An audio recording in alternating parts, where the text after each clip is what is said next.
Hello tout le monde, j'espère que vous allez bien, j'espère que vous avez kiffé cette intro extrêmement dynamique. Dans cette vidéo, on va parler cash.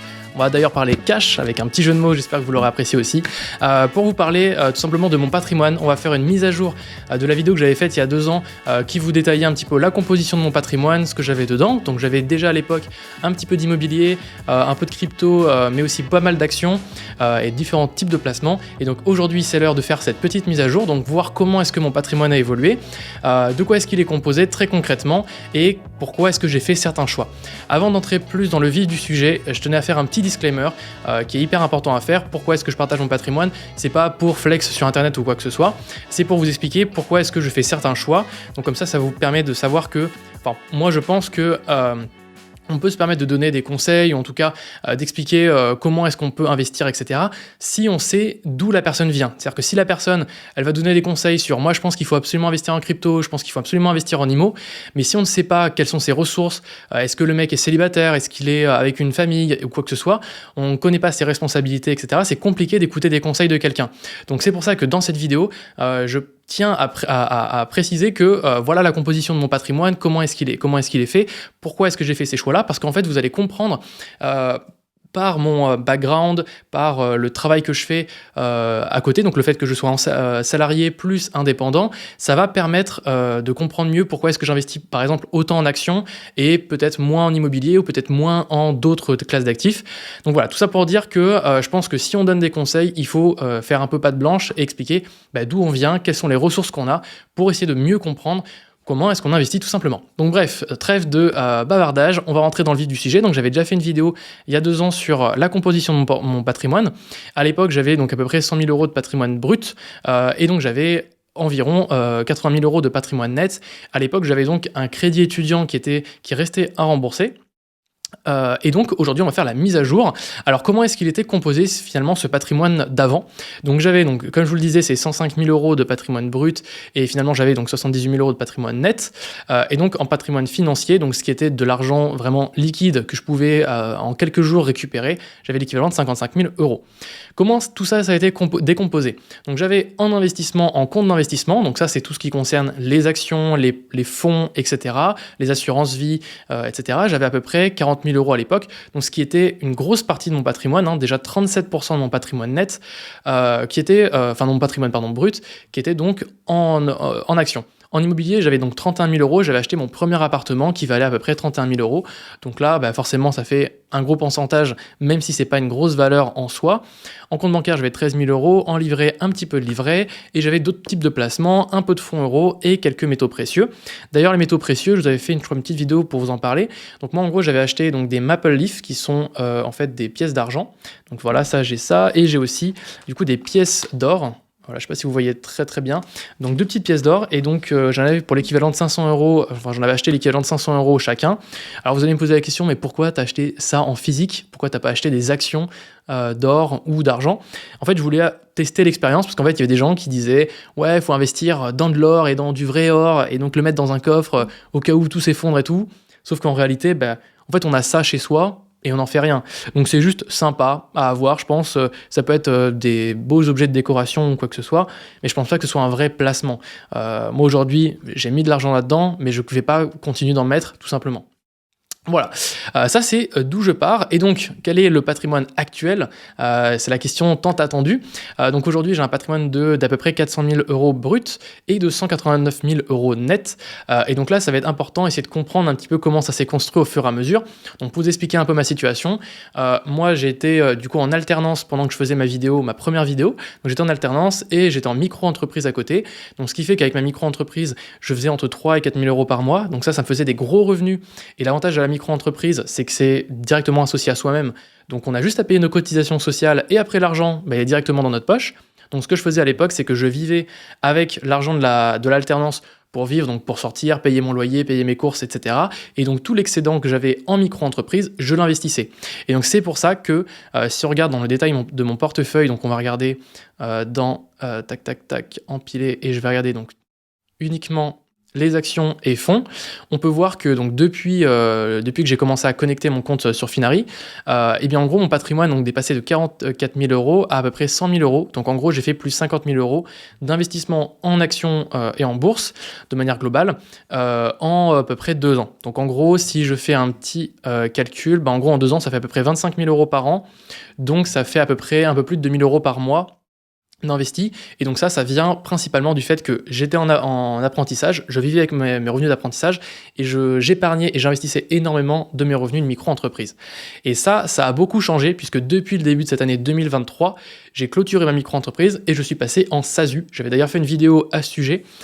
Et donc tout ça pour vous dire que là, pour le moment, la SASU, je ne sors rien de ma SASU. Donc en gros, j'ai complètement stoppé mes investissements en bourse depuis le début de l'année, tout simplement pour me refaire une épargne. Alors en fait, je me fais en 2 cas, enfin en deux parties.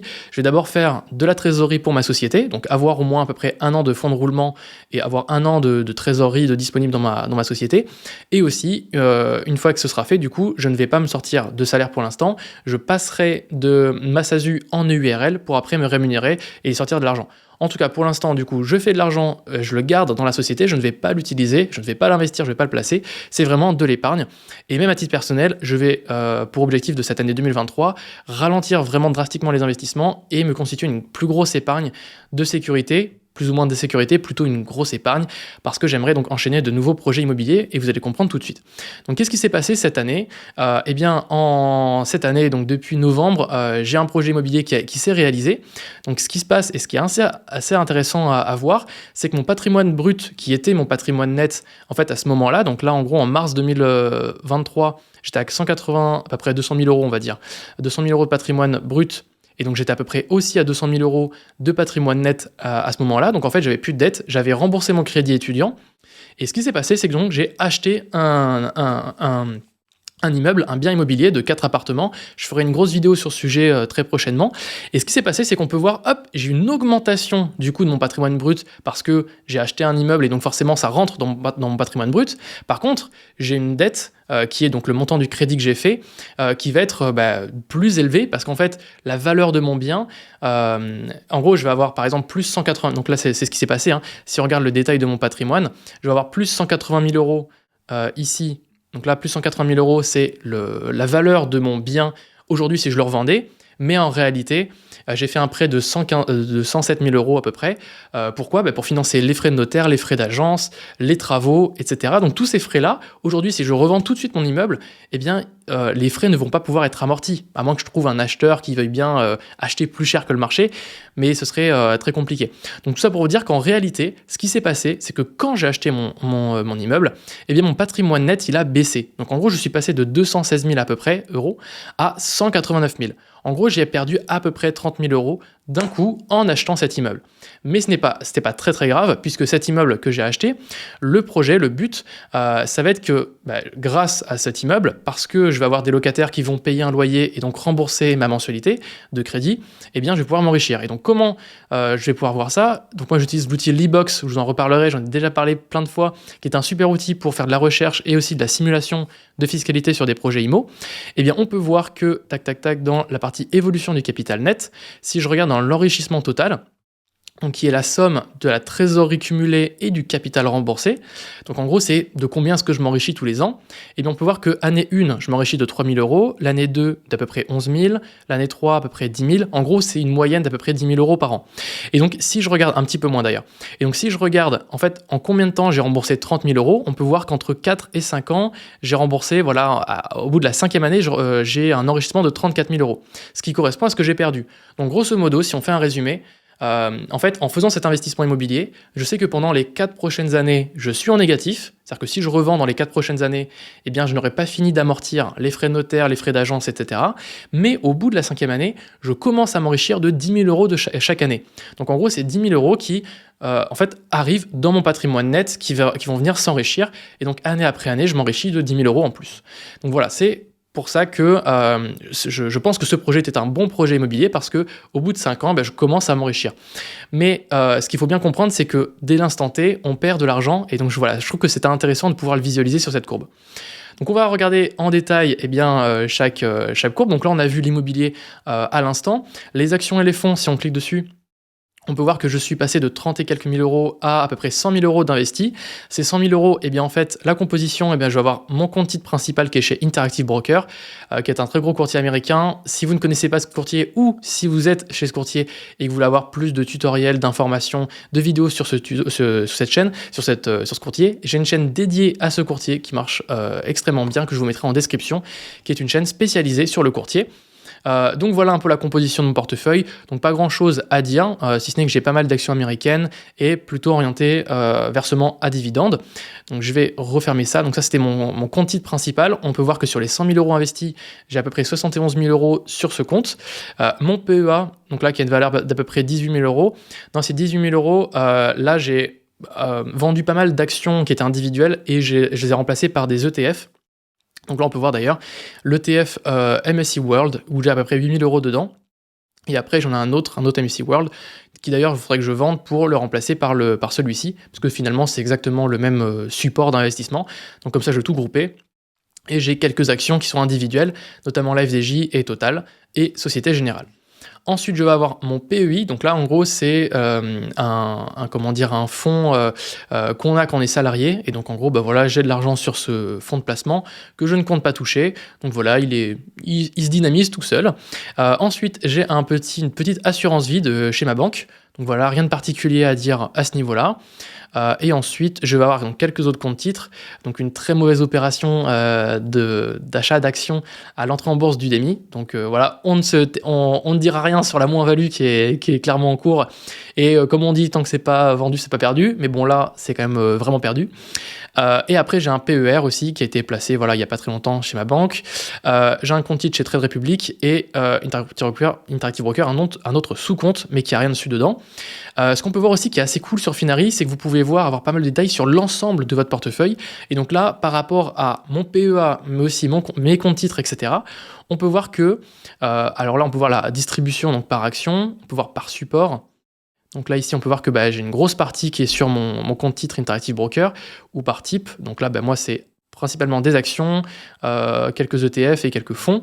Et si on va un peu plus bas dans la partie dividendes, on peut voir qu'aujourd'hui, mon portefeuille en actions me donne un rendement d'à peu près 4,7% par an, soit à peu près 3 000 euros par an de dividendes.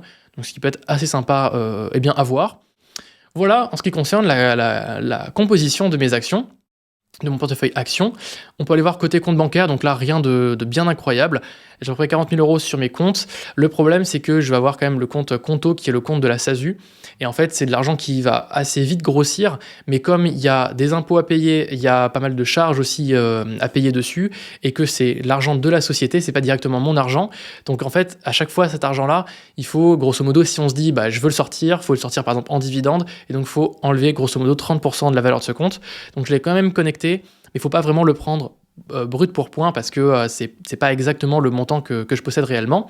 Ensuite, je vais avoir plein de comptes, plusieurs comptes chez Crédit Mutuel, plusieurs comptes chez Revolut, etc. Et donc, je vais avoir mon compte aussi Boursorama qui est dédié à l'immobilier. Comme ça, j'ai créé un compte bancaire spécifique à l'immobilier pour recevoir des loyers, etc. Donc voilà, rien de particulier sur les comptes bancaires. Ensuite, sur la partie livret, là, j'ai pas assez, je pense, d'épargne de livret. Donc, c'est pour ça que je vais faire une pause sur mes investissements pour augmenter la valeur de mes livrets. Donc voilà, de cette même manière, pas grand-chose à noter, si ce n'est que j'utilise les coffres chez Revolut, que je trouve vraiment très pratique pour épargner, et j'ai aussi de l'épargne donc au Crédit Mutuel. Rien de particulier à ce niveau-là. Côté crypto, j'en ai un petit peu, j'ai à peu près l'équivalent, je crois, de 5-6% de mon patrimoine net, il faudrait que je revoie à peu près les pourcentages.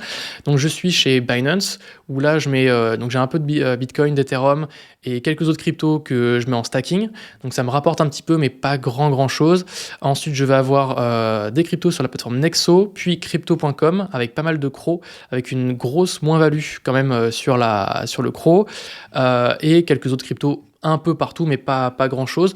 Donc en gros, le principal, ça reste Binance et Nexo, où là j'ai le gros de mon portefeuille. Et donc voilà, pas grand chose à dire sur les cryptos, si ce n'est que moi je vais investir de moins en moins dans les cryptos. C'est pas un support, en fait, que je trouve très intéressant. C'est pas un support qui me met en confiance. Donc je préfère investir sur les actions, les ETF, les placements à dividendes, etc. Je trouve ça plus intéressant et plus sécuritaire. Et aussi, si je devais investir plus en crypto, ce que je ferais, c'est que je passerais par des ETP ou alors des ETF qui vont suivre un groupement de crypto. Et l'avantage de ça, c'est que ça passe par votre compte titre, et donc c'est par du régulé en fait. Donc si vous investissez en bourse, sur des supports crypto via la bourse, donc via des ETP ou via des ETF spécial crypto, l'avantage c'est que vous avez une sécurité sur vos fonds, alors que là par exemple si j'investis sur Nexo, si la plateforme Nexo me donne plus accès à la plateforme, ou que j'ai un problème ou quoi que ce soit, eh bien je perds littéralement tous mes fonds. Ou alors si par exemple je perds ma clé secrète de mes cryptos, bon c'est pas le cas vu que là moi j'ai toutes mes cryptos sur des plateformes, mais si admettons je les ai sur une ledger et je perds ma ledger, eh bien je perds mes cryptos. Et moi c'est pour ça que j'aime bien aussi les intermédiaires financiers, parce qu'on a un interlocuteur et on peut récupérer ses sous en cas de problème. Voilà pour la partie crypto. Après, j'ai quelques autres actifs. Donc, c'est des actifs que moi, j'ai pas pu connecter sur Finary parce qu'ils n'ont pas encore l'intégration. Donc, j'ai Livret P, un placement que j'avais déjà parlé aussi en vidéo. Une assurance vie chez Arthur.ai. Un petit peu de sous, c'est chez Mintos et chez Yuzu. Donc voilà, Mintos, en fait, c'est l'argent qui est encore bloqué, qui est encore en attente. Donc, j'ai pas encore pu la récupérer. Et enfin, qu'est-ce qui va me rester? Il va me rester donc les métaux précieux. Donc là, c'était donc 500 € d'or, 500 € j'ai oublié le nom de cette matière, d'argent, et du coup aujourd'hui ça vaut 1276 €, donc je pourrais le revendre pour me faire une petite plus-value. Bon voilà, pas grand chose d'autre à dire, et quelques fonds euros, et enfin un peu de start-up et de PME. Donc en gros j'ai acheté 500 € d'actions Finery, donc la plateforme sur laquelle je vous fais cette démonstration, et des actions Gumroad, et prochainement une autre action, donc là je vais pas vous en dire plus, mais qui sera un gros placement qui va arriver dans pas très très longtemps. Et enfin donc un actif qui est mon prêt pour l'immeuble de 207 000 €, donc bref ça me fait quand même un petit portefeuille sympathique. Ce que je peux vous montrer sur Finary, que je vous ai pas trop montré, parce qu'en fait Finary a évolué avec le temps. D'ailleurs, si ça vous intéresse de passer sur cette plateforme, donc la plateforme est gratuite pour s'inscrire, mais si vous voulez avoir plus de fonctionnalités, donc connecter tous vos comptes réellement, si vous voulez avoir des stats, si vous voulez avoir, donc on a vu des graphiques de répartition, etc. Donc il y a un plan payant chez Finary, et si vous voulez avoir 20% de réduction, vous avez un code AxelParis20 pour avoir 20% de réduction. Donc c'est un petit code promotionnel qu'il faut mettre quand vous allez passer votre commande du plan que vous voulez avoir. Donc dans la partie Insight, ce qui est intéressant, c'est de voir que, trop cool, je suis dans le top 20 de la population française, donc plutôt un score assez sympa. On peut avoir une petite analyse de ces différents fonds et de savoir sur quoi est-ce qu'on peut améliorer ses frais. Ça peut être assez pratique. On a quelques autres stats de manière globale sur son profil d'investisseur. Et ce que je trouve vraiment, vraiment intéressant, c'est quand vous allez dans votre profil, vous avez en fait trois choses que je trouve vraiment très, très cool. La première, ça va être ici la déclaration de patrimoine. Donc vous allez cliquer dessus et vous allez pouvoir, en fait, par exemple, si vous avez un rendez-vous chez le banquier, vous devez estimer la valeur de votre portefeuille et faire un rapport de tous les comptes que vous avez. En gros, faire un rapport de situation de votre portefeuille, votre patrimoine. Vous allez sur déclarer mon patrimoine, vous sélectionnez tout ce que vous voulez montrer dedans, vous faites générer un PDF et vous allez avoir un PDF dans lequel vous allez avoir le total de votre portefeuille. Donc je vais vous montrer, je vais générer mon PDF pour vous montrer à quoi ça ressemble. Hop, ici, donc là, je vais ouvrir mon PDF, ici, et donc là, vous allez donc déclarer sur l'honneur, qui êtes-vous, et ensuite, ça va donc détailler votre patrimoine en disant, voilà, j'ai des actions chez tel et tel placement, et donc tout ça, ça a été vérifié avec un total. Donc ça peut être très très cool pour faire un petit récap au banquier. Ensuite, deuxième chose que je trouve très très intéressant, c'est l'option de partage de profil. Là, vous allez pouvoir créer un lien et dire qu'est-ce que vous voulez partager, et en copiant ce lien, vous pourrez l'envoyer à vos amis ou à vos proches pour qu'ils puissent voir votre portefeuille, et donc voir en temps réel l'évolution de votre portefeuille. Donc ça que je trouve assez cool. Et enfin, dernière fonctionnalité qui a été ajoutée récemment sur Finery, on avait pas mal de soucis sur le graphique et en fait, des fois on connectait un compte et ça synchronisait mal et donc on avait un gros pic ou alors un creux dans le portefeuille. Ce qu'on peut faire, c'est soit réinitialiser totalement notre graphique ou alors supprimer des dates. Donc par exemple, entre une date et une autre date, admettons il y a un pic, on fait supprimer cette partie-là et automatiquement ça va venir se lisser et donc là vous aurez une très belle courbe qui va s'afficher sur votre patrimoine.